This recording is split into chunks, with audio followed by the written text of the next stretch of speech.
Hi everyone, thanks for coming to my talk on high frequency covariance. This is a Julia package I did jointly with Margarita Klimak. So to start with, in the finance industry, covariance matrices are really useful. You need them to calculate an efficient portfolio in terms of lowest variance per unit return. In a derivative pricing context, they can often be useful to generate sample paths if you're pricing via Monte Carlo, and you need the covariance matrix to make sure that all the assets move as they're supposed to. Sometimes it can also be useful just to look and eyeball a correlation matrix to think about how the assets are related and how you can logically group them. And there's a lot of other applications. Now, the traditional way to estimate a covariance matrix is you take 15-minute returns or some similarly long interval, and you do the basic covariance estimation technique from any textbook or Wikipedia, which is there. But there are some problems with this. There's only about 32 15-minute intervals in a trading day. That varies a bit depending on what country you're in and what the trading hours are there, but there isn't a lot of data. And particularly if you're estimating a big covariance matrix, you need to estimate a lot of different covariances with a small amount of data. Often you can end up with statistical problems and singular matrices doing it that way. So basically you need more data, but the market's only going to trade about 8 hours a day in whatever country it is. So you need to get your extra data by looking at shorter return intervals. But there's some issues looking at shorter return intervals. One is that some assets don't trade often. If you look at small cap stocks or bonds, they might only trade every few hours or maybe not even that often. And if you use a stale price in trying to do a covariance, it downwards biases your correlations as well as your volatility. Assets don't typically trade at the same time. Occasionally they do in auctions, but the usual case is that they don't trade at the same time if you're looking at continuous trading over the day. They're all at slightly different times. And if you don't take this into account and use a short return frequency, you can also get bias from that. As well as that, prices bounce around a bit due to microstructure noise. So the simplest form of this is if you use trade data, for instance, the price that you can buy at is going to be higher than the price you can sell at if you're just going to enter the market and want to trade immediately. And so the recorded prices can bounce up and down depending on if the person who's buying or the person that's selling walks into the market to try to immediately execute. And this kind of noise can also bias your correlations and your volatility. Finally, there's another problem, which is the regularization problem, which isn't specific to high frequency data, but it's also one you encounter when you're trying to estimate correlation and covariance matrices. Now, effectively, what it means is you can estimate a correlation matrix that's not self-consistent. So not all the correlations can be true. So as a simple example here, this is a made-up correlation matrix between Apple, Amazon, and Netflix. And you can see that Amazon and Netflix are both positively correlated to Apple. So if Apple goes up, that means that Amazon should go up and Netflix should go up, or most of the time, they'll all move together. But then if you look at this negative correlation, Amazon and Netflix should go in different directions.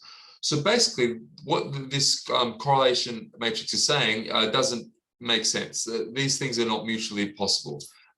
So some of these numbers have to be adjusted in order to have a self-consistent correlation matrix. And that's what regularization is. We're effectively just changing the numbers to get a result that's mutually possible. So high-frequency covariance implements a number of things designed to fix these problems. It implements two volatility estimators, the standard one, as well as one that's designed for high-frequency data. There's also 5 covariance estimators, the standard one and 4 that are designed for high-frequency data, and there's 3 regularization techniques. Now, in terms of the structure of the package, there are 2 main structs. The first is called covariance matrix. This stores the correlation matrix as well as a vector of asset-wise volatilities. So these are stored separately because often the covariance interval that you actually care about is not the one you're going to be training on. So it makes sense to split these up. And then when you actually want a covariance matrix, like an actual one, for a period of, say, an hour, there is a function that's built in that you can input a covariance matrix struct and a duration, and it will give you an actual covariance matrix for that time frame. There are also multiple functions available to work with covariance matrices, such as combining them element-wise and also subsetting them to particular assets. The second main struct is called a sorted data frame, and all this is a wrapper around a data frame that pre-computes and saves some indices that you can then use in the estimation techniques. So that's it for the preliminary section. Now we'll move to the Julia. So the first step, as you'd expect, is just to load the package. So we'll do that now. The second step we're going to do is to make some random tick data. So this is from a built-in function called generate random path. And what it does, it generates a random correlation matrix from the inverse Wishart distribution, some random microstructure noises per asset, some random update rates per asset, and it takes in some volatility. So we're giving it volatility of 0.02, 0.03, 4, and 5. And then it generates this random tick data that we can use in order to see the performance of the package. So that's what we've got. Now we can look at what the true correlation matrix is that it chose to generate that example tick data, and that's it. Now we want to estimate this. So the first step is to declare a sorted data frame. So a sorted data frame takes in our tick data, which is just this data frame that we came up with before, as well as the name of the time column, the name of the stock column, and then the name of the price column. So we do that here, and then we end up with this TS sorted data frame.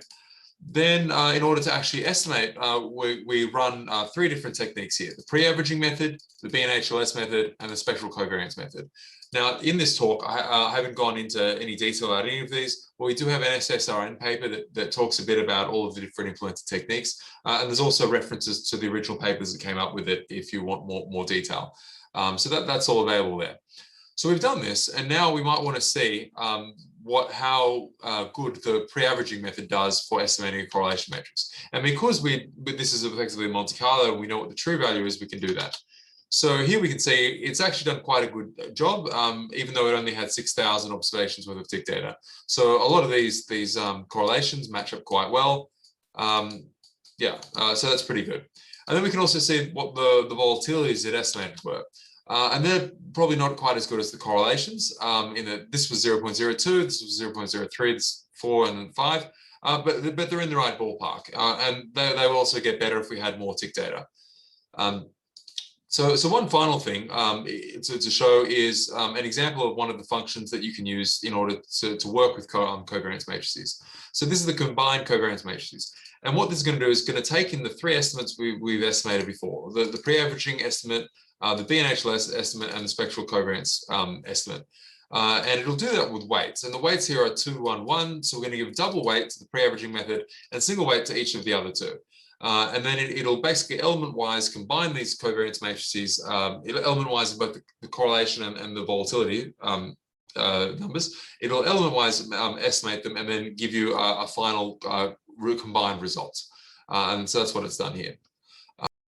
So that's my talk. Thanks for listening.